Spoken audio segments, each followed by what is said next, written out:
ஆண்டவராகிய இயேசு கிறிஸ்துவின் ஈடு இணையற்ற நாமத்திலே அருமையான மாலை நேரத்திலே ஆண்டவருடைய பிள்ளைகளோடு கூட தேவனுடைய வார்த்தையை தியானிப்பதற்கு, தேவனுடைய வார்த்தைகளை பகிர்ந்து கொள்வதற்கு ஆண்டவர் அடியேனுக்கு கொடுத்த அந்த அருமையான தருணத்திற்காக ஆண்டவரை நன்றியுள்ள இதயத்தோடு துதிக்கிறேன், ஆண்டவரை ஸ்தோத்தரிக்கிறேன். அருமையான தேவனுடைய பிள்ளைகளே, ஆண்டவருடைய வார்த்தையை நாம் கேட்பது மட்டும் அல்ல, ஆண்டவருடைய வார்த்தைகளை நாம் விசுவாசித்து ஆண்டவருடைய வார்த்தைகளை நாம் அறிக்கை பண்ணும் போது தேவன் நம்முடைய நடுவில் பெரிய காரியங்களை செய்கிறார். ஹல்லேலூயா. ஒவ்வொரு ஞாயிற்றுக்கிழமையும் ஆண்டவருடைய வார்த்தைகளை கேட்கிறோம், அவைகளை நாம் விசுவாசித்து ஆண்டவர் என்னுடைய வாழ்க்கையில இப்படிப்பட்ட காரியங்களை செய்வார் என்று சொல்லி நாம் அந்த செயல்பாடுகளிலே ஆண்டவரை உறுதியான விதத்திலே நாம் செயல்படும் போது ஆண்டவர் உங்க வாழ்க்கையில பெரிய காரியங்களை செய்வதற்கு போதுமானவராக இருக்கிறார். அருமையான தேவனுடைய பிள்ளைகளே, இந்த நாளிலே கூட ஆபிரகாமுடைய வாழ்க்கையில் இருந்து ஒரு சில காரியங்களை நான் உங்களோடு பகிர்ந்து கொள்ளும்படியாக விரும்புகிறேன். ஆபிரகாமுடைய வாழ்க்கையை பார்க்கும்போது ஆபிரகாமை தேவன் கானான் தேசத்திற்கு நேராக அவர் அழைத்து வருகிறார். ஒரு சில நாட்களுக்கு முன்பதாக நான் இதே பகுதியை எடுத்து அதில் ஒரு பகுதியை உங்களோடு பகிர்ந்து கொண்டேன். அதன் தொடர்ச்சியாக நான் இந்த நாளிலே அதில் உள்ள ஒரு சில காரியங்களை பகிர்ந்து கொள்ள வேண்டும் என்று சொல்லி நான் விரும்புகிறேன். அந்த பகுதியிலே ஆதியாகமம் 12வது அதிகாரத்திலே நாம் 6வது வசனம், 7வது வசனம், 8வது வசனத்தை நாம் அந்த நாளிலே தியானித்தோம். அதிலே பார்க்கும்போது ஆபிரகாமை கானான் தேசத்திற்கு அழைத்தது தேவன். ஆனா அந்த தேசத்திலே அவர்கள் வரும்போது கானான் தேசத்திலே 6வது வசனத்திலே கடைசியிலே பார்க்கும்போது அக்காலத்திலே கானானியர் அத்தேசத்திலே இருந்தார்கள் என்று சொல்லி நாம் பார்க்கிறோம். அருமையான தேவனுடைய பிள்ளைகளே, ஆண்டவர் தான் ஆபிரகாமை அழைத்து கானான் தேசத்திற்குள்ளாக கொண்டு வருகிறார். ஆனா அந்த இடத்திலே பார்க்கும்போது சூழ்நிலைகளை என்று சொல்லி பார்க்கும்போது அந்த தேசத்திலே கானானியர்கள் வாசம் பண்ணி கொண்டிருந்தார்கள். தேவன் நம்மை அழைத்து வரும்போது சூழ்நிலைகள் நமக்கு எதிராக இருந்தாலும் பலவிதமான பாதையின் வழியாக ஆண்டவர் நம்மை அழைத்து கொண்டு நடத்தி போனாலும் ஆண்டவர் உங்களோடு கூட இருப்பார். ஆண்டவர் நம்மோடு கூட இருந்து நம்மை கரம் பிடித்து நடத்துவார். ஆண்டவர் நம்மோடு கூட என்ன வார்த்தைகளை வாக்குத்தத்தம் பண்ணி நம்மை அழைத்து வந்தாரோ, தேவன் எந்த வாக்குத்தத்த வார்த்தைகளை உங்களுடைய வாழ்க்கையிலே பேசினாரோ நிச்சயமாக ஆண்டவர் அதை நிறைவேற்றி கொடுக்க வல்லமை உள்ள தேவனாக இருக்கிறார். அருமையான தேவனுடைய பிள்ளைகளே, ஆபிரகாம் நினைத்திருக்கலாம், ஆண்டவர் தானே என்னை கானான் தேசத்திற்கு நேராக அழைத்து வந்தார், ஆனால் ஏன் இந்த தேசத்திலே இப்படிப்பட்ட கானானியர்கள் இருந்து நெருக்கத்தை கொடுக்கிறார்கள் என்று நினைத்திருக்கலாம். ஆனா அழைத்த தேவன் உண்மையுள்ள தேவனாக இருக்கிறார். வாழ்க்கையிலே தடைகள் வந்தாலும் சோர்ந்து போகாதபடிக்கு தேவனுடைய கரத்திலே நம்மை விட்டு கொடுக்கும் போது அவர் பெரிய காரியங்களை செய்ய அவர் வல்லமை நிறைந்த தேவனாக இருக்கிறார். ஆதியாகமம் 12வது அதிகாரம் 7வது வசனத்திலே நாம் பார்க்கும்போது கர்த்தர் ஆபிரகாமுக்கு தரிசனமாகி உன் சந்ததிக்கு இந்த தேசத்தை கொடுப்பேன் என்றார். அப்பொழுது ஆபிரகாம் தனக்கு தரிசனமான கர்த்தருக்கு அங்கே ஒரு பலிபீடத்தை கட்டினான். கானானியர்கள் அந்த இடத்துல இருக்கலாம், சூழ்நிலைகள் நம்மை பயமுறுத்தலாம், ஆனா ஆண்டவர் அவருக்கு ஒரு ஆசீர்வாதத்தை கொடுத்திருக்கிறார். என்ன ஆசீர்வாதம்? உன் சந்ததிக்கு இந்த தேசத்தை கொடுப்பேன் என்று சொல்லி ஒரு ஆசீர்வாதத்தை ஆண்டவர் வைத்திருக்கிறார். அருமையான தேவனுடைய பிள்ளைகளே, ஆபிரகாமை அழைத்த தேவன் உண்மை உள்ளவர். ஆபிரகாமை அழைத்த தேவன் உண்மை உள்ளவர். அவர் வாக்கு பண்ணினதை நிறைவேற்ற வல்லமை நிறைந்த தேவனாக இருக்கிறார். அடுத்தபடி பார்க்கும்போது 8வது வசனத்திலே பார்ப்பீர்களானால் பின்பு அவன் அவ்விடம் விட்டு பெயர்ந்து பெத்தேலுக்கு கிழக்கே இருக்கும் மலைக்கு போய் தனக்கு மேற்காகவும் பெத்தேல் தனக்கு மேற்காகவும் ஆயி தனக்கு கிழக்காகவும் ஆயி கிழக்காகவும் இருக்கும் கூடாரம் போட்டு அங்கே கர்த்தருக்கு ஒரு பலிபீடத்தை கட்டி கர்த்தருடைய நாமத்தை தொழுது கொண்டான். அருமையான தேவனுடைய பிள்ளைகளே, ஆபிரகாம் பாத்தீங்கன்னா ஒவ்வொரு இடத்திலையும் ஆண்டவருடைய நாமத்தை தொழுது கொள்ளக்கூடிய மனிதனாக இருக்கிறான். 6வது வசனத்திலே பார்க்கும்போது சீகேம் என்னும் இடத்திற்கு சமீபமான மோரே என்னும் சமபூமி மட்டும் வந்தான் என்று சொல்லி நாம் பார்க்கிறோம். சீகேம் என்ற இடத்திற்கு அருகிலே மோரே என்ற ஒரு இடம், சமவெளியான ஒரு இடம். அந்த இடத்திலே பார்க்கும்போது சமவெளி என்று சொல்லி பார்க்கும்போது அதிலே தேவைகளை எல்லாம் சந்திக்கப்படக்கூடிய ஒரு இடமாக இருக்கிறது. எல்லாவற்றிலும் ஆசீர்வாதம். ஆனா ஆபிரகாம் அந்த இடத்தை விட்டு, சமவெளியான அந்த பகுதியை விட்டு அடுத்த பகுதிக்கு அவர் கடந்து போகிறதை நாம் பார்க்க முடியும். அவர் சீகேமிலேயே அப்படி அமர்ந்து விடவில்லை. கானான் தேசத்திற்கு அழைத்த தேவன் உண்மை உள்ளவர் தான், அவரை அந்த இடத்துக்கு கொண்டு வந்தது உண்மை உள்ளதுதான். ஆனா ஆபிரகாம் அந்த சீகேம் என்கிற அந்த இடத்திலேயே அப்படி இருந்து விடாதபடிக்கு தொடர்ந்து கடந்து செல்லும்படியாக அவர் விரும்புகிறார். அருமையான தேவனுடைய பிள்ளைகளே, நம்முடைய வாழ்க்கையில கூட ஆபிரகாமுடைய வாழ்க்கையில பாத்தீங்கன்னா நல்ல ஆஸ்திகள், நன்மைகள், எல்லா செழிப்புகள் அந்த இடத்துல இருந்தது. ஆனா நம்முடைய வாழ்க்கையில என்ன நினைக்கிறோம் தெரியுமா? ஆண்டவர் நம்மை ஆசீர்வதித்து விட்டால் போதும், நமக்கு நல்ல செழிப்புகள் இருந்தா போதும், நன்மைகள் இருந்தா போதும் என்று சொல்லி பல நேரங்களில் ஆண்டவர் நமக்கு கொடுத்திருக்கிற ஆசீர்வாதத்திலேயே அதே பகுதியிலே நாம் இருந்து கூடியவர்களாக நாம் இருக்கிறோம். அருமையான தேவனுடைய பிள்ளைகளே, ஆண்டவர் உங்களை ரட்சித்து 5 வருடங்கள் ஆயிருக்கலாம், 10 வருடங்கள் ஆயிருக்கலாம், 15 வருடங்கள் ஆயிருக்கலாம். 15 வருடங்களாக ஆண்டவரை ஏற்றுக்கொண்ட நாம் எப்படிப்பட்ட நிலைமையிலே நாம் வாழ்ந்து கொண்டிருக்கிறோம்? நம்முடைய ஆவிக்குரிய வாழ்க்கை எப்படிப்பட்ட நிலைமையிலே இருக்கிறது? ஆண்டவரை ஏற்றுக்கொண்ட நாளிலே இருந்த வண்ணமாகவே நம்முடைய ஆவிக்குரிய வாழ்க்கை காணப்படுகிறதா? அதே வண்ணமாகவே நம்முடைய ஆவிக்குரிய வாழ்க்கை போய்கொண்டிருக்கிறதா? எனக்கு அருமையான தேவனுடைய பிள்ளைகளே, 5 வருடங்களுக்கு முன்பதாக, 10 வருடங்களுக்கு முன்பதாக ஆண்டவரை ஏற்றுக்கொண்டோம் என்று சொல்லி நமக்கு நாமே எல்லாருக்கும் முன்பதாக சாட்சி பகிர்கிறோம், சந்தோஷப்படுத்துகிறோம், நல்லது. ஆனா நம்முடைய வாழ்க்கையில பார்க்கும்போது நம்முடைய வேத வாசிப்பு எப்படி காணப்படுகிறது? நம்முடைய ஜெப வாழ்க்கை எப்படி காணப்படுகிறது? ஆண்டவரை நாம் எப்படியாக நாம் நேசிக்கிறோம்? ஆண்டவருடைய சமூகத்திலே நாம் உண்மையாக ஆண்டவருடைய பாதத்திலே அமர்ந்து நேரத்தை செலவிடுகிறோமா? ஆரம்ப கட்ட நாட்களிலே சிலர் ஒரு 5 நிமிடம் ஜெபித்திருக்கலாம், 10 நிமிடங்கள் ஜெபித்திருக்கலாம், அரை மணி நேரம் ஜெபித்திருக்கலாம்.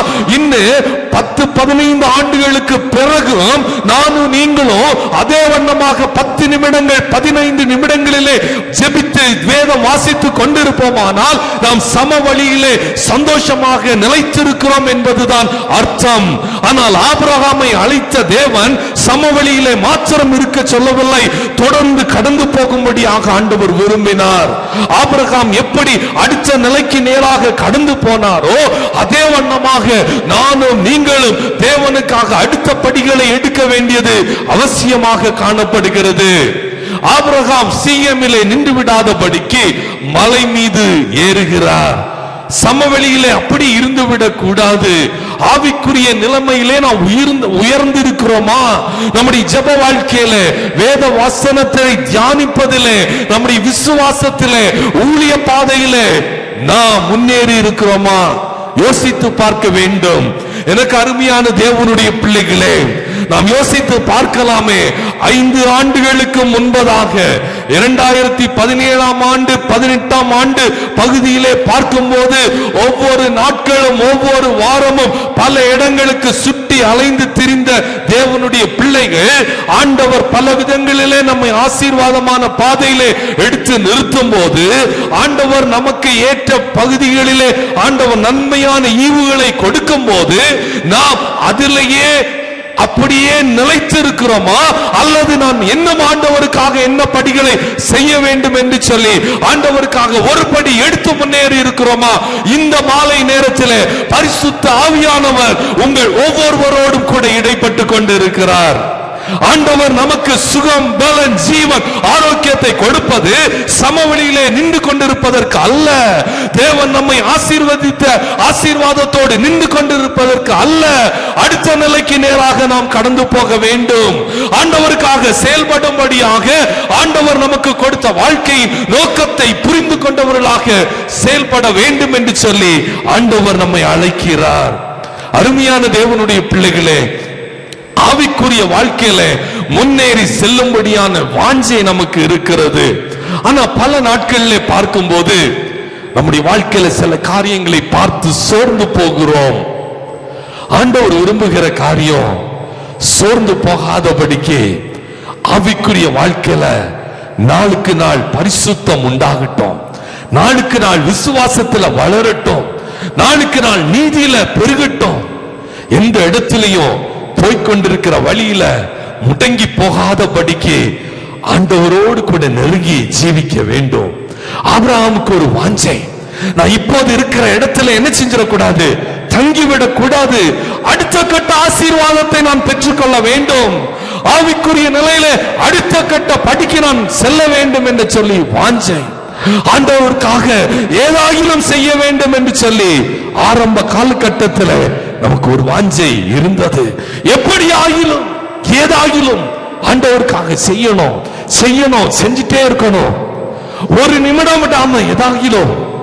அருமையான தேவனுடைய பிள்ளைகளே, எப்படி செய்யறோம்னு தெரியாது, ஆனா உங்க வாழ்க்கையில ஒவ்வொரு நாளும் ஏதாவது ஒரு விதத்துல ஆண்டவருக்காக நாம் செயல்படலன்னு வச்சுக்கோங்க, ஆண்டவர்கிட்ட ஒரு நாள் நிக்கும்போ ஆண்டவர் கேட்பாரு, என்ன மகனே நீ செய்தாய்? ஆண்டவருக்காக உனக்காக நான் மரித்தேனே, உனக்காக நான் ரத்தம் சிந்தினேனே, உன்னை நான் ஆசீர்வதித்தேனே, உனக்கு தேவையான நன்மைகளை கொடுத்தேனே, நீ எனக்காக என்ன செய்தாய்? ஆரம்ப காலகட்டத்தில் நிறைய காரியங்கள் செய்திருக்கலாம்.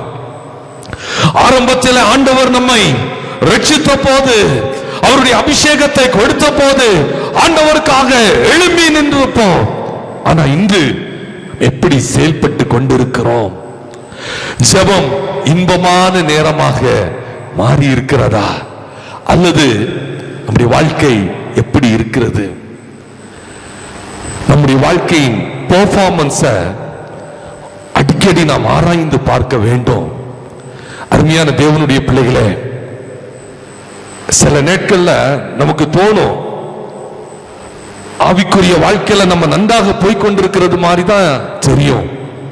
ஆனா ஒவ்வொரு நாளும் நாம் போய்கொண்டிருக்கிற பாதை, ஆண்டவருக்காக நாம் என்ன செய்து கொண்டிருக்கிறோம் என்ற காரியங்களை நாம் அலசி ஆராய்ந்து பார்க்க வேண்டியது மிக முக்கியமான காரியமாக இருக்கிறது. நாங்கள் இந்த வேத புத்தகம் புதிய ஏற்பாடுகளை பல இடங்களிலே, பள்ளிகள், கல்லூரிகள், இந்த இடங்கள் எல்லாம் நாங்க இலவசமாக கிடியன்ஸ் இன்டர்நேஷனல் ஊழியத்தின் மூலமாக நாங்கள் கொடுப்போம். அந்த இதுல பாத்தீங்கன்னா, நான் பெர்ஃபார்மன்ஸ்க்காக நான் சொல்றேன், ஒரு வருடத்துல எங்களுடைய லெக்கு என்னவாக இருக்கும்னா 30,000 புதிய ஏற்பாடுகளை கொடுக்கணும். அது லெக்க கொடுத்துருவாங்க. ஆனா அந்த லெக்க கொடுத்துட்டு அப்படி அமைதியா இருக்க மாட்டாங்க. 3 மாசத்துக்கு ஒரு முறை நாங்க எல்லாரும் ரிப்போர்ட் சப்மிட் பண்ணுவோம். இந்த நாள்ல இவ்வளவு புதிய ஏற்பாடுகள் இந்த இடத்துல கொடுத்தோம், இவ்வளவு புதிய ஏற்பாடுகள் கொடுத்துச்சு, இப்படிப்பட்ட காரியங்கள் எவ்வளவு நாங்க செய்யல, என்ன செய்யல, எந்தெந்த இடங்களுக்கு போகல, கல்லூரிகளுக்கு போகல, இப்படிப்பட்ட காரியங்கள்.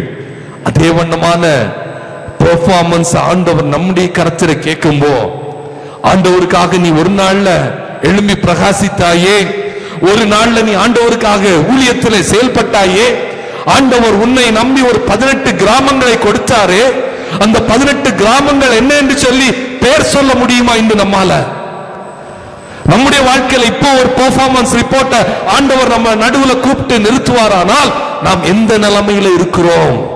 நம்முடைய ஆவிக்குரிய வாழ்க்கையில ஆண்டவருக்கு நேராக போய்கொண்டிருக்கிறோமா, அல்லது சிஎம்ல சமபூமியில சந்தோஷமா ஆண்டவர் என்னை ஆசீர்வதித்தார், ஆண்டவர் எனக்கு நன்மைகளை கொடுத்திருக்கிறார், நன்றி, அவருக்கு ஸ்தோத்திரம் என்று சொல்லி சந்தோஷத்தோடு சமபூமியிலே இருந்து கொண்டிருக்கிறோமா? ஆண்டவர் சொல்றாரு, ஆபிரகாமுக்கு அடுத்த நிலைக்கு போக வேண்டும் என்று சொல்லி வாஞ்சை இருந்தது. அருமையான தேவனுடைய பிள்ளைகளே, நம்முடைய வாழ்க்கையில கூட ஒரு சில காரியங்களை நாம் யோசித்து பார்க்கணும். நம்ம ஜெபிக்கிறோம் சொல்றோம், எப்ப நம்ம ஜெபிக்கிறோம்? தூங்க போகிற நேரத்துல மட்டும்தானா? சாப்பிட போகிற நேரத்துல மட்டும்தான் ஜெபிக்கிறோமா? யோசிச்சு பார்க்கணும். நம்ம வாழ்க்கை ஆண்டவரோடு நெருங்கி ஜீவிக்கும்போ, ஆண்டவருடைய சமூகத்தில் அமர்ந்து ஜெபிக்கும்போ, காத்திருக்கும்போ, ஆண்டவர் உங்களோடு பேசுவார். ஆண்டவர் உங்களுக்கு பல காரியங்களை கற்று தருவார். அருமையான தேவனுடைய பிள்ளைகளை, சிலருக்கு என்ன தெரியுமா இருக்கும்? ரட்சிக்கப்பட்டாச்சு, அபிஷேகம் பெற்றாச்சு, ஞான ஸ்நானம் எடுத்தாச்சு, முடிஞ்சு என் வாழ்க்கை, இப்ப நான் எங்க இருக்கிறேன்? மேல சிகரத்துக்கு போயிட்டேன். இல்ல, அதே நிலைமையில நம்ம என்ன செய்ய முடியாது? நின்று கொண்டே இருக்க முடியாது. ஆண்டவர் நம்மை அடுத்த நிலைக்கு கொண்டு போகும்படியாக வாஞ்சிக்கிறார். இந்த இடத்துல எல்லாம் பாத்தீங்கன்னா, ஆண்டவர் ஆதியாகமம் 12வது அதிகாரத்துல, அந்த 12வது அதிகாரம் ஆரம்பத்தில் ஆண்டவர் ஆபிரகாமுக்கு வாக்கு பண்ணினார், அவரோடு பேசினார்.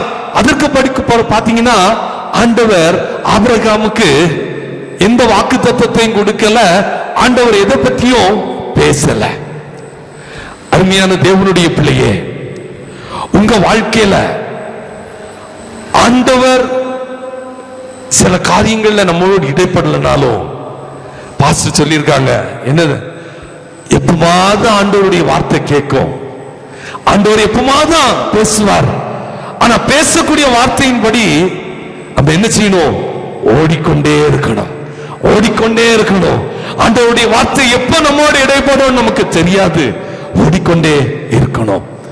அருமையான தேவனுடைய பிள்ளையே, இந்த இடத்துல அமர்ந்திருக்கிற சிலருடைய வாழ்க்கையில நான் அற்புதங்களை கண்ட நாட்கள் உண்டு.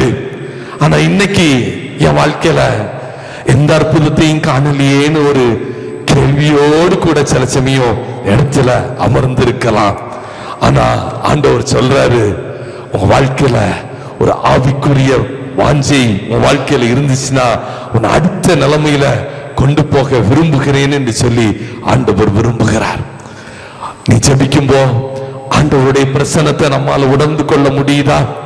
தேவனோடு உள்ள உறவை இழந்து விட்டோ, ஏதோ ஒரு பெரிய காரியத்தை இழந்து போனா, என்ன நடந்தாலும் சரி, அப்பாவோடு உள்ள உறவை எந்த சூழ்நிலையிலையும் நம்ம இழந்து போகாதபடிக்கு அதை புதுப்பித்துக் கொண்டே இருக்கணும், புதுப்பித்துக் கொண்டே இருக்கணும். அருமையான தேவனுடைய பிள்ளைகளே, ஒவ்வொரு காரியமும் அப்பாவுக்கு பிள்ளைகளோடு இணைந்து இருப்பது சந்தோஷம். ஒரு வீட்டுல அப்பாவும் பிள்ளைகள் எல்லாரும் இருக்கிறாங்க. ஆனா எல்லாரும் அவங்கவுங்க வேலைகளை பார்த்துட்டு இருந்தாங்கன்னா அந்த வீடு எப்படி இருக்கும்? அப்பா கிட்ட பிள்ளைங்க எதுவுமே பேசாம, பிள்ளைங்க வந்தோன்னா அவங்க ரூமுக்கு போயிட்டு போனை எடுத்து வச்சு விளையாடிட்டு அல்லது அவங்கவுங்க வேலைகளை செஞ்சுட்டு இருந்தா பாத்தீங்கன்னா அந்த இடத்துல அப்பாவால அந்த பிள்ளைகளுக்கு எதையும் கொடுக்க முடியாது. ஆனா அப்பாவோடு சில பிள்ளைங்க எல்லா சூழ்நிலையிலும் அப்பா அப்பா அப்பான்னு சொல்லி நிக்கும்போ பெரிய ஆசீர்வாதங்களை அந்த பிள்ளைகள் பெற்றுக்கொள்ள முடியும். அருமையான தேவனுடைய பிள்ளையே, உங்க வாழ்க்கையில கூட எதை இழந்து போனாலும் தேவன் உங்களுடைய வாழ்க்கையை மறுபடியுமாக துதிக்கும்படியாக விரும்புகிறார். ஆண்டவர் உங்களுக்கு என்ன பலத்தை கொடுத்திருக்கிறாரோ அந்த பலத்தோடு கூட அடுத்த பகுதிக்கு நேராக நாம் கடந்து போக வேண்டும். ஆண்டவர் நமக்கு கொடுக்கிற தருணங்களை ஒருபோதும் இழந்து போக கூடாது. எந்த காரியத்துல நாம முடங்கி போனோமோ அதை கண்டுபிடிச்சு, ஆபிரகாம் எப்படி சமபூமியை விட்டு மலைக்கு நேராக கடந்து போனாரோ அதே மாதிரி இந்த மாலை நேரத்துல நாம் கடந்து போக போகிறோம். எனக்கு அருமையான தேவனுடைய பிள்ளையே, இந்த மாலை நேரத்துல நம்ம யோசிச்சு பார்க்கணும், நம்ம வாழ்க்கையில எந்த காரியத்துல நம்ம அப்படியே இருந்துட்டோம், எந்த காரியம் நம்ம அடுத்த படிக்கு போக முடியாதபடிக்கு நம்மை அப்படியே அழுத்தி வைத்தது யோசிச்சு பார்க்கணும். எனக்கு அருமையான தேவனுடைய பிள்ளை அதிகமாக நேசிக்கிறார். ஆண்டவர் உங்களை நேசிக்கிறார். அவர் அன்புள்ள தேவனாக இருக்கிறார். அவர் ஒருபோதும் உங்களை விட்டு விலகுகிற தேவன் அல்ல. ஆதியாகமம் 13வது அதிகாரம் 8வது வசனத்திலே பார்க்கும்போது அடுத்த ஒரு பகுதிக்கு பார்க்கிறோம். ஆபிரகாம் லோத்தை நோக்கி எனக்கும் உனக்கும் என் மெய்ப்பெருக்கும் உன் மெய்ப்பெருக்கும் வாக்குவாதம் வேண்டாம் நாம் சகோதரர். இப்போ அவங்க எங்க இருக்கிறாங்க பாத்தீங்கன்னா எபிரோனில் இருக்கிறாங்க. அந்த இடத்துல லோத் ஆபிரகாமோடு சேர்ந்து வருகிறார். அழைப்பு யாருக்கு? ஆபிரகாமுக்கு. தேவன் ஆபிரகாமையும் லோத்தையும் ஆசீர்வதிக்கிறார். அருமையான தேவனுடைய பிள்ளையே, தேவ பிள்ளைகளோடு கூட இணைந்து செல்லும் போது நீயோ ஆசீர்வதிக்கப்படுவாய். லோத்து எவ்வளவு நாட்கள் ஆபிரகாமோடு கூட இருந்தாரோ, லோத்து நினைச்சிருக்கலாம் ஏன் சொந்த முயற்சியிலையும் ஆசீர்வாதம் ஆட்டோமேட்டிக்கா வருதுன்னு இல்ல. அழைப்பைப்பட்ட ஆபிரகாமோடு கூட லோத்து இருந்ததுனால ஆண்டவர் ஒருத்தரை மாத்திரம் ஆசீர்வதிக்கிற தேவன் அல்ல. தேவன் தன்னுடைய பிள்ளைகளோடு இணைந்து செயல்படுகிற ஒவ்வொருத்தரையும் அவர் ஆசீர்வதிக்கிற தேவனாக இருக்கிறார். அவர் உண்மையுள்ள தேவனாக இருக்கிறார். லோத்து ஆபிரகாமோடு கூட கடந்து செல்லும் போது திரளான ஆசீர்வாதம், அளவுக்கு அதிகமான ஆசீர்வாதத்தை ஆண்டவர் கொடுக்கிறார். அருமையான தேவனுடைய பிள்ளைகளே, ஆண்டவர் கொடுத்த ஆசீர்வாதம் எப்படி இருந்தது தெரியுமா? பூமி, அந்த தேசம் முழுவதும் அந்த பூமி தாங்க முடியாத அளவுக்கு ஆசீர்வாதம், அவ்வளவு ஆட்டு மந்தைகள் எல்லாம். ஆனா ஆசீர்வாதம் பெருகும் போது என்ன ஆகுது? மெய்ப்பர்களுக்குள்ள ஒரு தர்க்கம், வாக்குவாதம். அப்போ ஆபிரகாம் சொல்றாரு, என்ன சொல்றாரு? நமக்கு இடையில எந்த விதமான வாக்கு வேதமும் வேண்டாம். இந்த தேசம் எல்லாம் உனக்கு முன்னாடி இருக்கு. நீ என்னை விட்டு பிரிந்து போகலாம். நீ இடதுபுறம் போனால் நான் வலதுபுறம் போகிறேன். நீ வலதுபுறம் போனால் நான் இடதுபுறம் போகலாம் அப்படின்னு சொல்லி ஆபிரகாம் சொல்றாரு. அருமையான தேவனுடைய பிள்ளைகளே, லோத்தை பார்த்து ஆபிரகாம் சொல்றாரு, பூமி பெரிதா இருக்கு, நீ எங்க வேணாலும் போய்க்கோ அப்படி சொல்றாரு. ஆனா ஆபிரகாம் எதிர்பார்த்திருப்பாரு, லோத் என்ன சொல்லணும் தெரியுமா? பெரியப்பா, உங்க கூட இருப்பதுதான் எனக்கு என்ன ஆசீர்வாதம். என்ன இந்த ஒரு சின்ன பிரச்சனை தானே, அது நம்ம பிரச்சனைகளை சால்வ் பண்ணிடலாம், நான் உங்க கூட இருக்கிறேன். ஆனா அல்லது என்ன சொல்லிருக்கலாம்னா, பெரியப்பா நீங்க தான் எனக்கு அப்பா ஸ்தானத்துல இருக்கிறீங்க, உங்களுக்கு என்ன வேணுமோ நீங்க எடுங்க, மற்றதை என்ன செஞ்சிடறேன் எனக்கு கொடுங்க அப்படின்னு உள்ள காரியங்களை லோத்து சொல்லல. லோத்து ஆபிரகாம் சொன்னதை கேட்ட உடனே அவன் கண் என்ன சொல்லுது பாத்தீங்கன்னா, கண் தேசத்தில் உள்ள செழிப்பான இடங்களை மீது அவன் கண்ணு போயிடுச்சு. அப்போ எவ்வளவு தூரம் ஆண்டவர் ஆசீர்வதித்தாலும் ஆசீர்வாதத்தின் மேல நம்ம கண்கள் போகுமானால் அது ஆபத்தானது. அருமையான தேவனுடைய பிள்ளைகளே, ஆசீர்வாதத்தை கொடுக்கக்கூடிய தேவனுடைய கரம் நம்மோடு இருப்பதை பார்க்கிறோம். அந்த நாளிலே நமக்கு முன்பாக இருக்கக்கூடிய ஆசீர்வாதங்கள் மீது நமக்கு கண் போகுமானால் அது பரிதாபமானது. அருமையான தேவனுடைய பிள்ளையே, எந்த சூழ்நிலையிலும் நம்முடைய கண்கள் உலக பிரகாரமான ஆசீர்வாதங்கள் மீது போய்விடக் கூடாது. உன்னுடைய தனிப்பட்ட ஜெபத்தை விட்டு, குடும்ப ஜெபத்தை விட்டு, ஆராதனை விட்டு உன்னுடைய கண் உலக பிரகாரமான ஆசீர்வாதங்களை தேடி போகக்கூடாது. ஆவிக்குரிய ஆசீர்வாதம் நம்மோடு இருக்கும்போது பூமிக்குரிய ஆசீர்வாதங்கள் நம்மோடு கூட சேர்ந்து வரும். ஆனா லோத்து சொல்றாரு, பெரியப்பா ரொம்ப சந்தோஷம், இவ்வளவு நாள் இதுக்குதான் காத்திருந்தது மாதிரி அவர் சொல்றாரு. அப்படியே பார்த்துட்டு அவருக்கு ரொம்ப சந்தோஷம். பரவாயில்ல, ஆண்டவர் இன்னைக்கு என்ன செய்ய போறாரு, என்னை அதிகமாக ஆசீர்வதிக்க போகிறார். அப்படிதானே நமக்கு தோணும் உலக பிரகாரமாக. லோத்து ஆண்டவர் ஆசீர்வதித்தார் என்றல்ல, அவன் கண்களுக்கு முன்னாடி வந்தது என்ன தெரியுமா? எகிப்து தேசத்தை போலவும். நீங்க பாத்தீங்கன்னா 10வது வசனம், அப்பொழுது லோத்து தன் கண்களை ஏறெடுத்து பார்த்து யோர்தான் நதிக்கு அருகான சமபூமி முழுவதும் நீர்வளம் புதிதாய் இருக்க கண்டான். கர்த்தர் சோதோமையும் கோமாராவையும் அழிக்கும் முன்னே சோவாறு போகும் வழி மட்டும் அது கர்த்தருடைய தோட்டத்தை போலவும், எப்படி கர்த்தருடைய தோட்டத்தை போலவும், எகிப்து தேசத்தை போலவும் இருப்பதை கண்டான். பாருங்க, ஆண்டவர் ஆசீர்வாதத்தை கொடுக்கும்போ அவன் கண்களை ஏறெடுத்து பார்க்கும்போ ஆசீர்வாதத்தை கொடுத்த தேவன் மீது அல்ல. அவனுக்கு அந்த இடம் எப்படி இருக்கு தெரியுமா? சோதோம் கொமாரா கர்த்தருடைய தோட்டத்தை போல. எவ்வளவு செழிப்பான இடம், எவ்வளவு ஆசீர்வாதமான இடம், எகிப்து தேசத்தை போல. எகிப்து தேசம் இதெல்லாம் கண்களை கட்டுகிறது. அருமையான தேவனுடைய பிள்ளையே, ஆண்டவர் நமக்கு எதை கொடுத்திருக்கிறாரோ அதிலே நாம் திருப்தியாக இருக்க வேண்டியது அவசியமாக காணப்படுகிறது. ஆபிரகாமுக்கு தெரியும், என்னை ஆசீர்வதிக்கிற தேவன் என்னோட கூட இருந்தால் ஆண்டவர் எனக்கு கொடுக்கிற ஆசீர்வாதம் நிச்சயமாக என்னுடைய குடும்பத்திற்கு ஆசீர்வாதத்தை கொடுக்கும் என்பது ஆபிரகாமுக்கு தெரியும். ஆனா லோத்துக்கு எப்படியாவது எனக்கு அந்த இடம் கிடைச்சிட்டா போதும், அது ஏதேன் தோட்டம் போல இருக்கு, கர்த்தருடைய தோட்டத்தை போல இருக்கு, எகிப்து தேசத்தை போல செழுமையா இருக்கு, அந்த செழிப்பு எனக்கு கிடைச்சிட்டா என் வாழ்க்கை கம்ப்ளீட்டா நான் செட் ஆயிருவேன். அருமையான தேவனுடைய பிள்ளையே, இன்னைக்கு கூட நம்முடைய வாழ்க்கையில இப்படிப்பட்ட காரியங்கள், பல காரியங்கள் நமக்கு காணப்படுகிறது.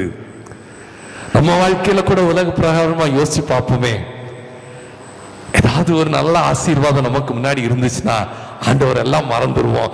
ஐயோ, அந்த இது எப்படியாவது எனக்கு கிடைச்சிடணும், அது என்கிட்ட கிடைச்சிட்டா போதும் அப்படின்னு உள்ள காரியங்கள் இருக்கும். அதனாலதான் ஆபிரகாம் கேட்ட உடனே லோத்து புரிந்து போக அவனுடைய இருதயம் உடனடியாக சம்மதித்தது.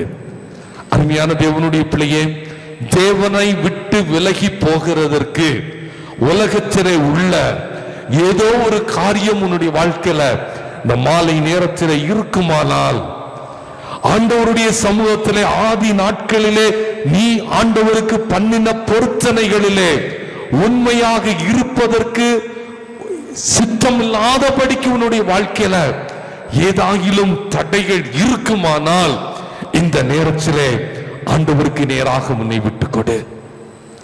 ஆண்டவருக்கு நேராக உன்னை விட்டுக்கொடு. ஆண்டவர் உன்னுடைய வாழ்க்கையில மாற்றத்தை செய்ய போதுமானவராக இருக்கிறார். அவர் உன் வாழ்க்கையில அற்புதத்தை செய்ய போதுமானவராக இருக்கிறார். அந்த இடத்துல பாத்தீங்கன்னா பல நாட்கள் ஆண்டவருக்காக எவ்வளவு காரியங்களை செய்து கொண்டிருந்தோம். ஆனா இன்னைக்கு அந்த காரியத்தை செய்வதற்கு முடியாமல் போனது எதனாலே? எந்த காரியம் நம்முடைய வாழ்க்கையை தடுத்து வைத்திருக்கிறது? எது நம்மை பிரித்து வைத்திருக்கிறது? பல நாட்களாக ஆண்டவரே, என்னுடைய பட்டணத்திற்காக, என்னுடைய கிராமத்திற்காக, என்னுடைய குடும்பத்தை ரட்சியும் என்று சொல்லி பல நேரங்களில் நாம் ஜெபித்திருந்தோமே. ஆனால் இந்த நாளிலே நம்முடைய வாழ்க்கை எப்படி இருக்கிறது? எது நம்மை பிரித்து வைத்திருக்கிறது? ஆபிரகாமை விட்டு லோத் பிரிந்து போன போது அது ஒரு பரிதாபமான நிலைமையாக இருந்தது. ஆபிரகாம் நினைத்திருக்கலாம், லோத் என்னுடைய உறவு முறைதானே, இப்போ சொன்ன உடனே போயிட்டானே. ஆனா ஆபிரகாம் எதுவுமே சொல்லல, அமைதியாக இருந்தான்.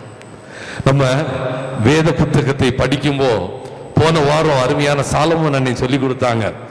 ஒரு பகுதியை படிக்கும் போது போன வாரம் நாம் எப்தாவுடைய வாழ்க்கையை குறித்து கற்றுக்கொண்டோம்.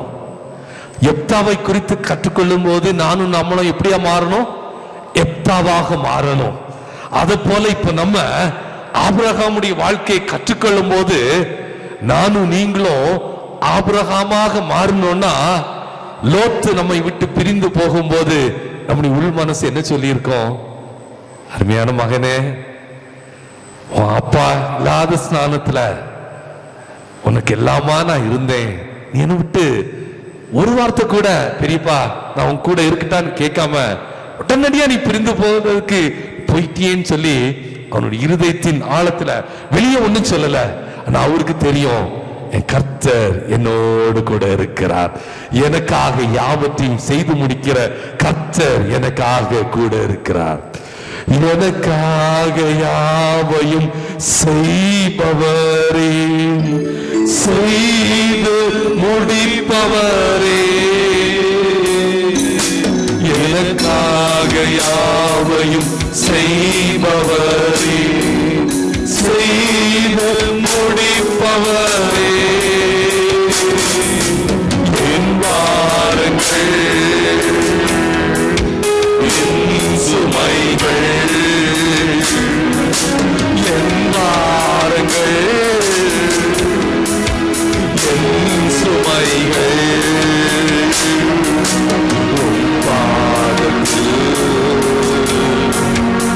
இறக்கி வைத்தே, பாரத்தில் இறக்கி வைத்தே, ஏசையா உம்மை தானே என் முன்னே நிறுத்தி உள்ளே, ஏசையா உம்மை தானே என் முன்னே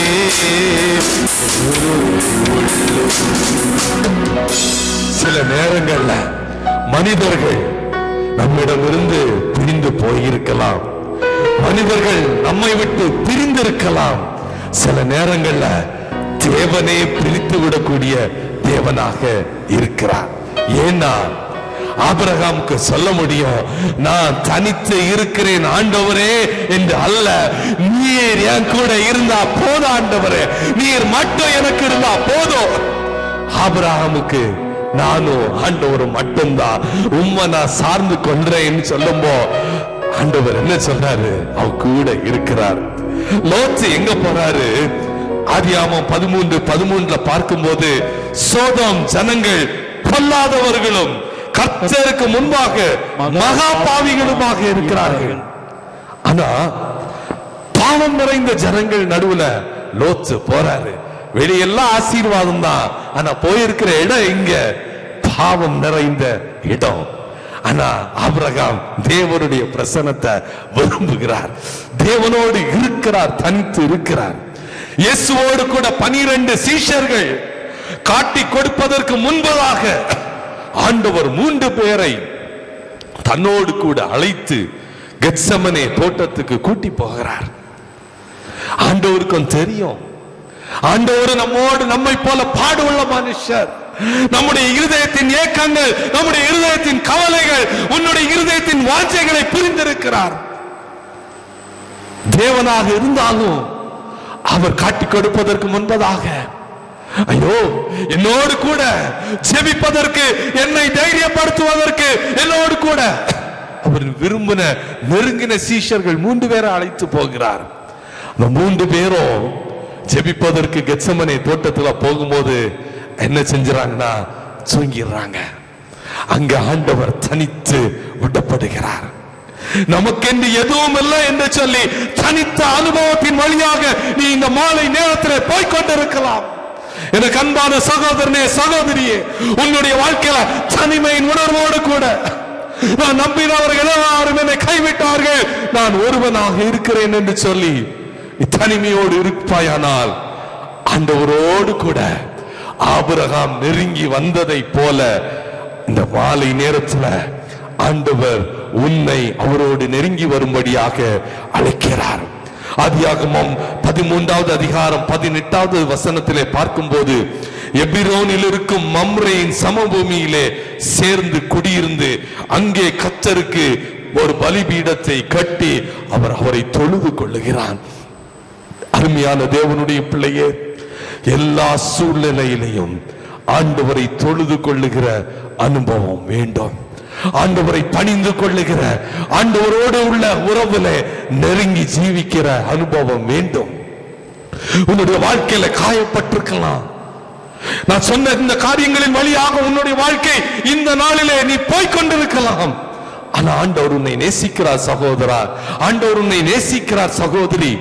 ஆண்டவர் உன்மேல் பிரியம் வைத்திருக்கிறார். அவர் உன்னை விட்டு விடுகிற தேவன் அல்ல, அவர் உன்மேல் கரிசனை உள்ள தேவனாக இருக்கிறார். அவர் முன்குறித்த தேவன் உண்மை உள்ளவர்.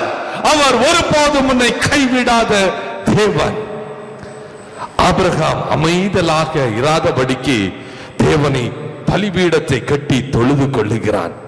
தனிமையாக விடப்படும் போது ஆண்டவரை தொழுது கொள்ள வேண்டும். லோத் போன்ற மனிதர்கள் நம்மோடு இருக்கும் போது வரை சில நேரங்கள்ல பிரச்சனைகள், போராட்டங்கள் இருக்கும்.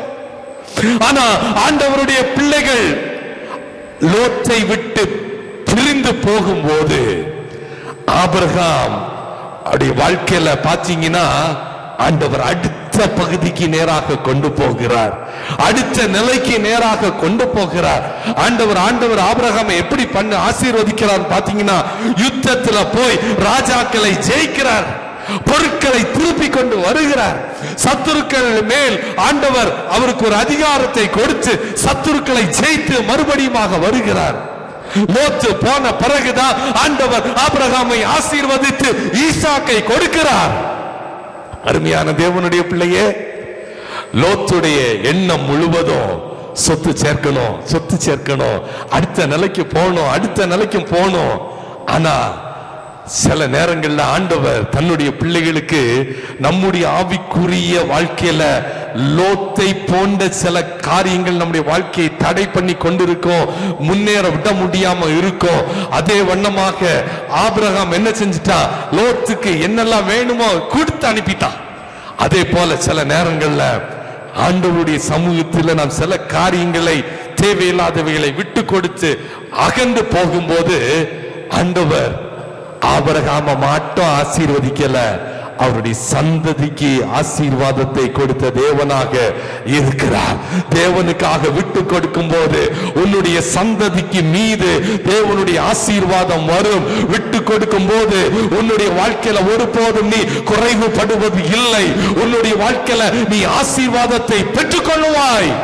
சின்ன சின்ன காரியங்களுக்காக நீ பிடித்துக் கொண்டிராதபடிக்கு என் கூட கர்த்தர் இருந்தா போதும். ஆபிரகாமை ஆசீர்வதித்த தேவன் என் கூட இருந்தா, லோத்தை போன்ற காரியங்களை என்னை விட்டு வெளியே போனாலும் கர்த்தருடைய கரம் என்னோடு கூட இருக்கும் போது, கர்த்தருடைய பிரசன்னம் என் மேல் இருக்கும் போது அவருடைய மகிமை என்னுடைய வாழ்க்கையை மாற்றும் என்று சொல்லி தேவனோடு கூட பெரிய காரியங்களை சாதிக்க முடியும். அருமையான தேவனுடைய பிள்ளையே, ஆண்டவருக்காக உன்னை விட்டு கொடுக்கும் போது ஆண்டவர் உன்னை ஆசீர்வதிப்பது ஆண்டவருக்கு சாதாரணமான காரியம். ஆண்டவரே என்னை ஆசீர்வதியும் என்று சொல்லி நீ கேட்கும் போது அவர் உன்னை நிச்சயமாக ஆசீர்வதிப்பார். சோர்ந்து போகாதபடிக்கு கர்த்தர் மேல் பற்றுதல் உள்ளவனாய் இரு. 75 வயதில் ஆபிரகாம் ஊர் கல்தேர் தேசத்தை விட்டு வந்தான். இப்போ தன்னுடைய வாழ்க்கையில பல இடங்களில் பல குழந்தை இல்ல, தன்னுடைய வாழ்க்கையில எவ்வளவோ நஷ்டங்கள், பல ஸ்டேஜஸ் ஆபிரகாம் கடந்து வந்துட்டே வர்றான். அவனுடைய வாழ்க்கையில இழப்புகள் உண்டு. ஆண்டவர் ஆசீர்வாதம் கொடுத்திருக்காரு, உன் சந்ததியை பெருக பண்ணுவேன். ஆனா இதுவரைக்கும் அவனுக்கு குழந்தைகள் கிடையாது. ஆனா ஆண்டவர் தனக்கு 100 வயதுல ஆண்டவர் கொடுத்த மகனை இப்ப ஆண்டவர் ஆசீர்வதிச்சுட்டு வந்துட்டாரு. பல ஆசீர்வாதங்களை கொடுத்துட்டார். நான் கடைசி பகுதிக்கு நேரா போகும்படியா விரும்புறேன். ஆண்டவர் அவனுக்கு 100 வயதுல கொடுத்த மகனை இப்ப ஆண்டவர் என்ன சொல்றாரு பாருங்க, பலியிட சொல்லுகிறார். எவ்வளவு எதிர்பார்த்து தன்னுடைய மகனை வளர்த்தி வந்திருப்பான். மோரியா மலையில ஆண்டவர் ஒரு டெஸ்ட் வைக்கிறார். கடந்த பகுதியிலெல்லாம் ஜெயித்தாச்சு, இதுவும் கர்த்தருடைய பர்வதத்துல பார்த்து கொள்ளப்படும் என்ற நம்பிக்கை ஆபிரகாமுக்கு இருந்தது. ஆண்டவர் அதுல பாத்தீங்கன்னா அப்படி நம்ம வேத புத்தகத்தை 22வது அதிகாரத்திற்கு எடுத்துக்கொள்ளலாம். 22வது அதிகாரம் 1வது வசனம் 2வது வசனம். இந்த காரியங்கள் நடந்த பின்பு தேவன் ஆபிரகாமை சோதித்தார். எப்படி எனில் அவர் அவனை நோக்கி ஆபிரகாமே என்றார். அவன் இதோ அடியேன் என்றான். அப்பொழுது அவர், உன் புத்திரனும் உன் ஏகசுதனும் உன் நேசகுமாரனாகிய ஈசாக்கை நீ இப்பொழுது அழைத்து கொண்டு மோரியா தேசத்துக்கு போய் அங்கே நான் உனக்கு குறிக்கும் மலைகளில் ஒன்றின் மேல் அவனை தகன பலியாக பலியிடு என்றார். இந்த இடத்துல பாத்தீங்கன்னா ஆபிரகாமுடைய வாழ்க்கையில நான் சொன்ன அந்த லோத்தை பிரிந்து போன பிறகு ஆண்டவர் அவனோடு தரிசனம் கொடுக்கிறார், அவரை ஆசீர்வதிக்கிறார், ஆண்டவர் அவருக்கு ஈசாக்கை கொடுக்கிறார். இப்ப எடுத்து நல்ல கம்ஃபர்டபுளா போயிட்டு இருக்கு. இப்ப ஆண்டவர் அடுத்தபடியாக அவனை கொடுக்கிறார். 100 வயதுல மகனை கொடுத்துட்டு ஆண்டவர் இப்போ ஆபிரகாமேன்னு கூப்பிடுறார். முன்னாடி ஆதியாகமம் 12வது அதிகாரத்துல ஆண்டவர் கூப்பிட்டார். இப்போ எல்லா ஆசீர்வாதங்களும் வந்தாச்சு, லோத்து போயாச்சு. இப்ப மறுபடியும் ஆண்டவர் ஆசீர்வதிச்சு, இவ்வளவு நாள் சந்ததி இல்லைன்னு உள்ள குறை இருந்துச்சு, ஈசாக்கையும் கொடுத்தாச்சு, நல்ல வாக்கு தத்தங்கள் கொடுத்து எல்லாம் போயிட்டு இருக்கு. ஆண்டவர் சொல்றாரு ஆபிரகாமே கூப்பிடுறாரு. கூப்பிட்டுட்டு ஆண்டவர் சொல்றாரு 100 வயசுல கொடுத்த மகனை நீ என்ன செஞ்சிரு, பலியிட்டு. 2வது வசனத்துல உன் புத்திரனும் உன் ஏக சுதனும் உன் நேசகுமாரனாகிய ஈசாக்கை நீ இப்பொழுது அழைத்து கொண்டு மோரியா தேசத்துக்கு போய் அங்கே நான் உனக்கு குறிக்கும் மலையின் ஒன்றில் மேல் அவனை தகன பலியாக இடு. உன் செல்ல பிள்ளை ஏக சுதன் எங்க கொண்டு போ, மோரியா மலைக்கு கொண்டு போ. ஆபிரகாமுக்கு தெரியும் இவ்வளவு நாள் ஆண்டவர் என்ன நடத்தி வந்தார்னா, ஆனா என்ன இந்த பகுதியிலையும் ஆண்டவர் நடத்துவார் என்ற விசுவாசம் இருந்தது. சில எவ்வளவு நாள்னு தெரியல, எவ்வளவு நேரம் தெரியாது. ஆனா அந்த இடத்துல பாத்தீங்கன்னா அடுத்து 3வது வசனத்தில் ஆபிரகாம் அதிகாலையில் எழுந்து, அந்த ஆபிரகாம் அதிகாலையில் எழுந்து தன் கழுதையின் ஆண்டவர் ஆபிரகாமேன் கூப்பிட்டு பலியிடுன்னு சொல்றாரு. அது நடந்து இந்த 3வது வசனத்திற்கும் ஆண்டவர் பேசின வார்த்தைகளுக்கும் எவ்வளவு நாட்கள் நமக்கு தெரியாது. சில நாட்களாக இருந்திருக்கலாம், வேதத்தில் அது குறிப்பிடப்படல. ஆனா அதிகாலையிலே ஆண்டவர் அடுத்த நாளாக கூட இருந்திருக்கலாம். என்னாச்சு, தேவன் பலியிட சொல்லிவிட்டார். சோ நான் என்ன செய்யணும், பலியிட வேண்டும். ஆண்டவர் என்னை அழகாக நடத்தி விட்டார், இதுவரைக்கும் நடத்தி வந்தார், நடத்தி வருகிறார். இன்னும் என்ன செய்ய மாட்டார், அவர் என்ன கைவிட மாட்டார். அது யாருக்கு தெரியும், ஆபிரகாமுக்கு தெரியும். இவ்வளவு நாள் என்ன நடத்திட்டு வந்தாரே, அவர் என்ன கைவிட்டுருவாரா, அவர் என்ன விட்டுருவாரா, அவர் எனக்கு வாக்கு பண்ணி கொடுத்திருக்காரு என் பையனை, அவர் அப்படி என்ன மலையில போய் பலியிடுன்னு சொல்லி ஆண்டவருக்கு விட்டுறாரா? இல்ல, எப்படினாலும் பரவாயில்ல, ஆண்டவர் சொன்னார் நான் கீழ்ப்படியணும், அவருக்கு நான் கீழ்ப்படியணும் அப்படின்னு சொல்லி அவர் கிளம்புறாங்க. கிளம்பும் போது மகன் கேட்கிறான் அப்பாவை பார்த்து, அப்பாட்ட யாரையும் நீ கொண்டு போக கூடாதுன்னு சொல்லிட்டாரு, எந்த ஒரு ஆளும் அவன் கூட வந்துடக்கூடாது, நீ மட்டும்தான் அந்த மலையில கொண்டு போகணும்னு கூட்டிட்டு போறாங்க. போய்கொண்டே இருக்கும்போது வேலைக்காரனையும் நிப்பாட்டியாச்சு. இப்போ 6வது வசனத்துல ஆபிரகாம் தகன பலிக்கு கட்டைகளை எடுத்து தன் குமாரனாகிய ஈசாக்கின் மேல் வைத்து தன் கையிலே நெருப்பையும் கத்தியும் எடுத்துக்கொண்டான். இருவரும் கூடி போனார்கள். அப்பொழுது ஈசாக்கு தன் தகப்பனாகிய ஆபிரகாமை நோக்கி என் தகப்பனே என்றான். அதற்கு அவன் என் மகனே இதோ இருக்கிறேன் என்றான். அப்பொழுது அவன் இதோ நெருப்பும் கட்டையும் இருக்கிறது, தகன பலிக்கு ஆட்டுக்குட்டி எங்கே என்றான். அருமையான தேவனுடைய பிள்ளைகளே, மகன் சாதாரண சின்ன குழந்தை கிடையாது, வாலிப மகன், சுமார் 15-17 வயது நிரம்பின பிள்ளை. அந்த பிள்ளையாக்கும் கூட்டிட்டு மோரியா மலைக்கு போறார். ஆபிரகாம் எவ்வளவு வயசு உள்ளவர், 100 வயசுக்கு மேல. தம்பி இளம் வாலிபன், யாரு பலனா இருப்பாவ, அப்பாவா மகனா?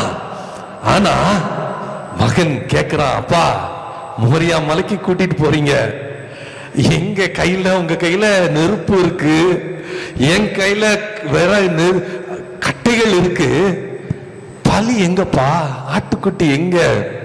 அவனுக்கு தெரியும் அப்பா ஏதோ சம்திங் எனக்கு எதையோ பண்ண போறாரு, அவனுக்கு தெரியும். கேட்கிறாரு, அப்பாக்கு எவ்வளவு உள்ளத்தின் ஆழத்துல எவ்வளவு உடைந்திருக்கும் பாருங்க. சொல்றாரு, மகனே அதற்கான காரியங்களை கர்த்தர் என் மகனே, தேவன் தமக்கு தகன பலிக்கான ஆட்டுக்குட்டியை பார்த்து கொள்ளுவார். அவர் மேல் நம்பிக்கை இருந்தது.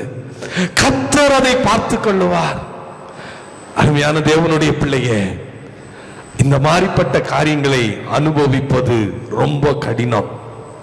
மோரியா மலையில கொண்டு விட்டுட்டு எனக்கு மேன்மையானதை கேட்கிறாரே ஆண்டவரே, ஆண்டவரே, நீர் எனக்கு வாக்குத்தத்தம் கொடுத்த பிள்ளை, அவனை இப்ப கேட்கிறீங்களே, இப்ப நீங்க எந்த வாக்குத்தத்தையும் எனக்கு கொடுக்கல. என் மகனை பாதுகாப்பே நீங்க சொல்லல, அவனை பலியிட சொல்றீங்க. ஆண்டவரே, என் வாழ்க்கை என்ன? ஆபிரகாமுடைய வாழ்க்கையில மோரியா மலை மென்மையான இடத்திற்கு கொண்டு வரும் முன்பு ஆண்டவர் அவரை சோதிக்கிறார். ஆண்டவர் அவர் பரீட்சை பார்க்கிறார். என்னுடைய மகன் எப்படி செயல்படுகிறார்? அருமையான தேவனுடைய பிள்ளைகளே, நம்முடைய வாழ்க்கையில நமக்கு முன்பதாக இருக்கக்கூடிய ஈசாக்கு எது? ஆண்டவர் நமக்கு முன்னாடி வைத்திருக்கிற ஒவ்வொரு பாதையிலே ஆண்டவர் ஆசீர்வாதங்களை கொடுக்கிறார். ஒவ்வொரு பாதையிலே ஆண்டவர் நம்மை மேன்மையான இடத்திலே கொண்டு வருகிறார். ஆனா ஆண்டவர் சில நேரங்கள்ல அது எனக்கு விட்டு கொடு மகனே, விட்டுக்கொடு. நம்ம பார்க்கிறார், நீ அதை முக்கியமாக கருதுகிறாயா அல்லது என்னை நீ முக்கியத்துவப்படுத்துகிறாயா? உனக்கு என் மேல் விசுவாசம் இருக்கிறதா? கர்த்தருடைய பர்வதத்திலே எனக்கான தேவைகள் எல்லாம் பார்த்து கொள்ளப்படும். அவர் யெகோவா ஈரையாக இருக்கிறார் என்று சொல்லி உள்ள நம்பிக்கை உனக்கு காணப்படுகிறதா? அல்லது உன்னுடைய வாழ்க்கையில நிரந்தரம் இல்லாத ஆசீர்வாதங்கள் மேல் காணப்படுகிறதா? அருமையான தேவனுடைய பிள்ளையே, என்ன நடந்தாலும் கர்த்தரை தொழுது கொள்ளக்கூடியவனாக ஆபிரகாம் இருந்தான். எல்லா இடத்திலையும் ஆபிரகாம் தேவனை தனக்கு முன்னாடி கொண்டு நிறுத்தினான்.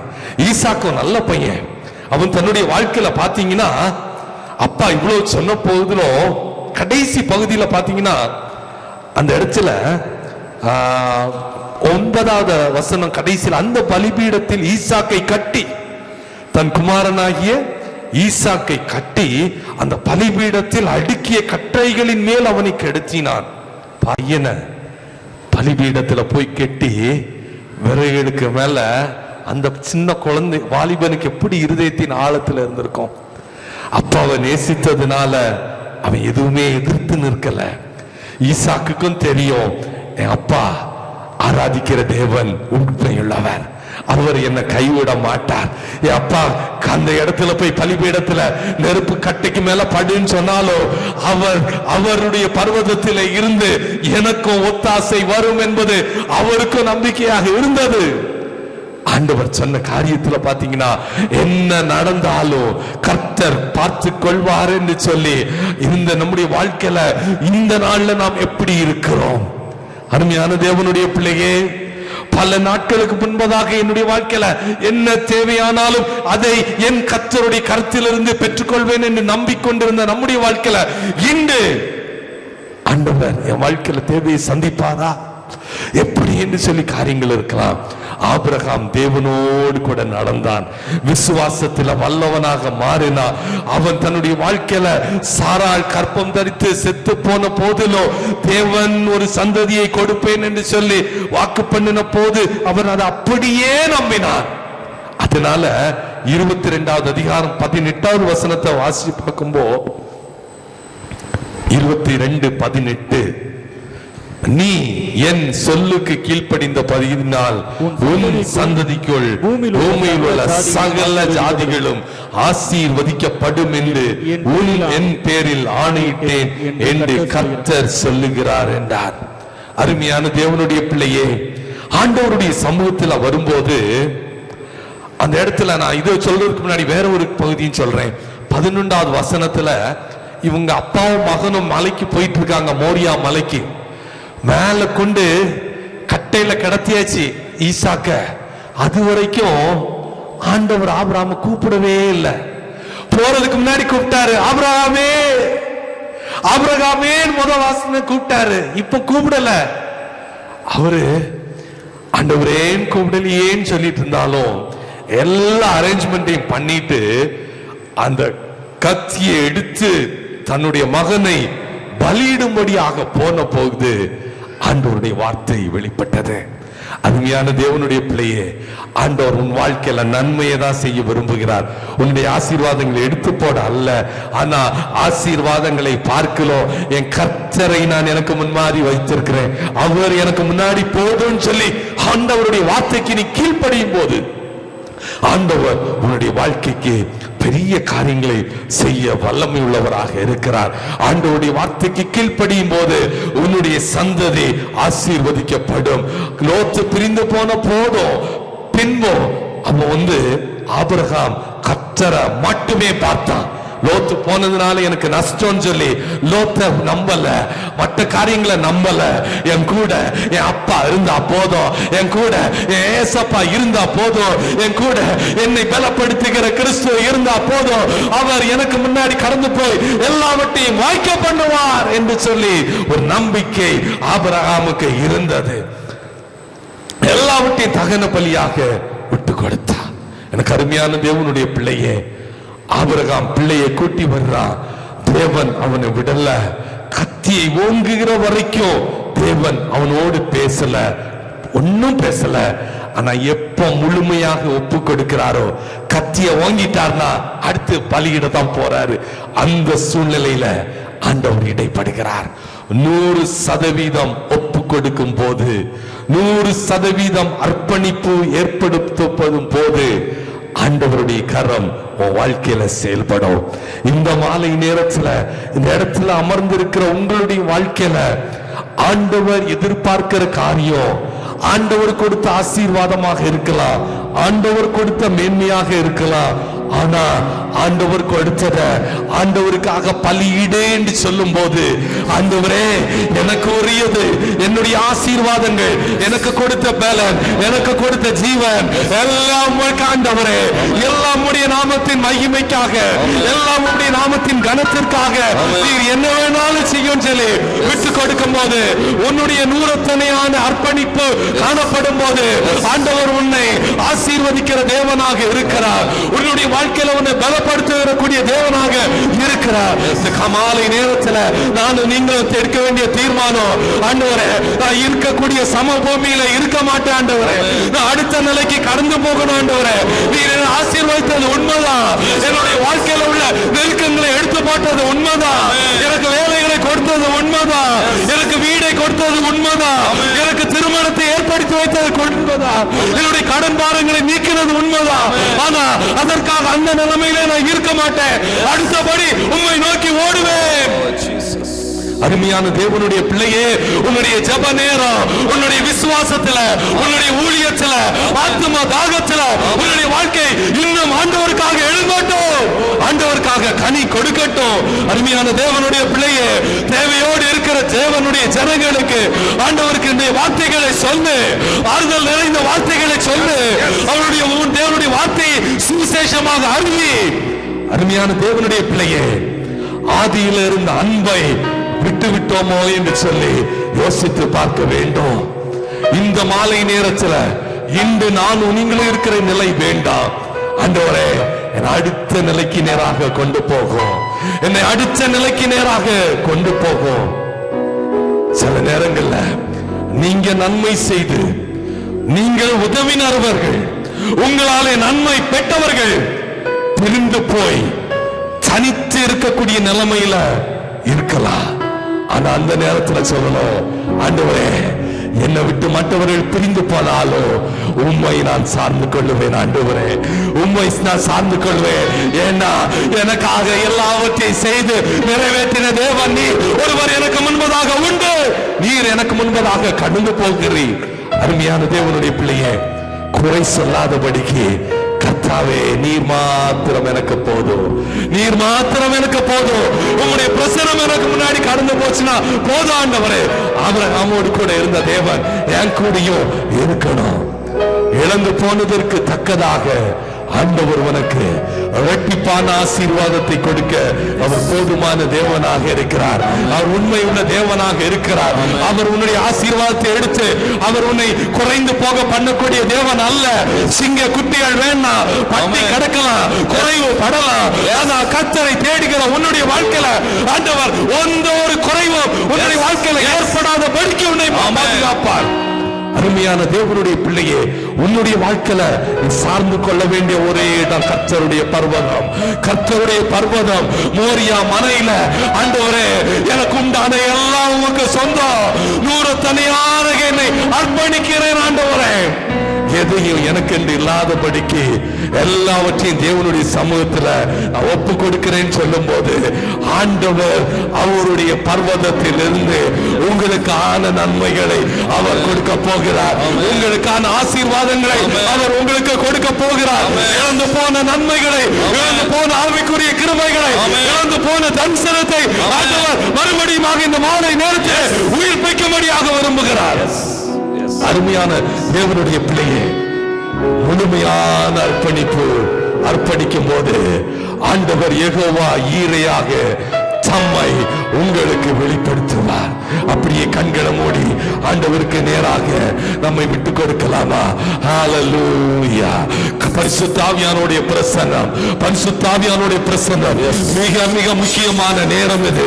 இந்த இடத்துல வந்திருக்கிற ஒவ்வொருத்தரும் இந்த நாளில் வெறுமையாக திரும்பி போக கூடாது. சின்ன பிள்ளை ஆனாலும் சரி, பெரியவர்கள் ஆனாலும் சரி, இந்த நாளிலே நாம் கடந்து வந்த பாதையில் இருந்து அடுத்த நிலைக்கு நேராக நாம் கடந்து போக வேண்டும். அடுத்த பகுதிக்கு நேராக கடந்து போக வேண்டும். ஆபிரகாமை ஆசீர்வதித்த தேவன் உன்னை ஆசீர்வதிக்கும்படியாக வந்திருக்கிறார். உன்னுடைய வாழ்க்கையில மாற்றத்தை கொடுக்கும்படியாக வந்திருக்கிறார். ஹalleluya.